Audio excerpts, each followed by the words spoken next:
కనుక దేవుడి కొన్ని మాటలు చెప్పుకుందండి పరిశుద్ధ గ్రంథం నుంచి 119 కీర్తన 150 వచనం. యెహోవా సమీపంగా ఉన్నాడు, ఆయన ఆజ్ఞలు సత్యమైనవి. హల్లెలూయా. దేవుడంట సమీపంగా ఉన్నాడైన ఆయన ఉన్నవాడిని అని ఉన్నాడని ఆయన ఎక్కడైనా ఉన్నాడని దేవుడు మాట్లాడుతున్నాడు.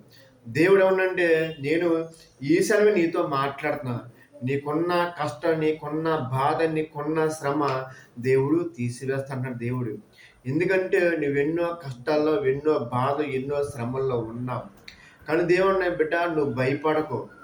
నేను ప్రకటిస్తున్న దేవుడు యేసయ్య నిజమైన దేవుడు, ప్రాణమున్న దేవుడు. ఆయన నిజంగా ఉన్నాడు దేవుడు. దానిలోని ఒక వ్యక్తి సింహబోల్లో ఉన్నప్పుడు భయంకరమైన క్రూర మృగాలు దానిలో ఉన్నాడు. భయంకరమైన ఆ సింహబోల్లో దానిలో ఉన్నప్పుడు ఆ దానిలో ఆ దేవుడికి మొరపెట్టాడు. ఎందుకంటే భయంకర క్రూర మృగాలు మాట అయ్యి. అప్పుడు దేవుడికి దేవుడికి మొరపెడితే దేవుడు సమీపకున్న దేవుడు కాబట్టి ఆ సింహాలను నోరు ముంచి దేవుడు పైకి తీసుకొచ్చాడు. హల్లెలూయా. అలాగే నువ్వు కూడా కొన్ని కష్టాల్లో ఉన్నావా, కొన్ని బాధల్లో ఉన్నావా, కొన్ని శ్రమల్లో ఉన్నావా, నువ్వు భయపడకు. నేను ప్రకటిస్తున్న దేవుడు యేసయ్య నిజమైన దేవుడు.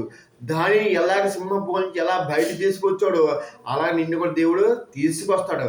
నీకున్న అప్పులు అవ్వచ్చు, నీకున్న బాధలు అవ్వచ్చు, నీకున్న శ్రమ అవ్వచ్చు, నీకున్న రోగం అవ్వచ్చు, నీకున్న కోర్టు కేసులు ఏదైనా సరే దేవుడు నిన్ను సింహపు నుంచి దాన్ని ఎలా తీసుకొచ్చాడో నిన్ను కూడా సమస్యలను దేవుడు తీసుకొస్తాడు.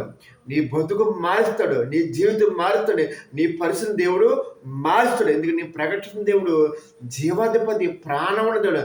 ఆయన సమీపంగా ఉన్నానైనా నేను ఎక్కడ లేను, నీ దగ్గరే ఉన్నాను, నేను చూస్తున్నాను, నీ కన్నీరు నేను చూస్తాను. దేవుడు మాట్లాడుతున్నాడు.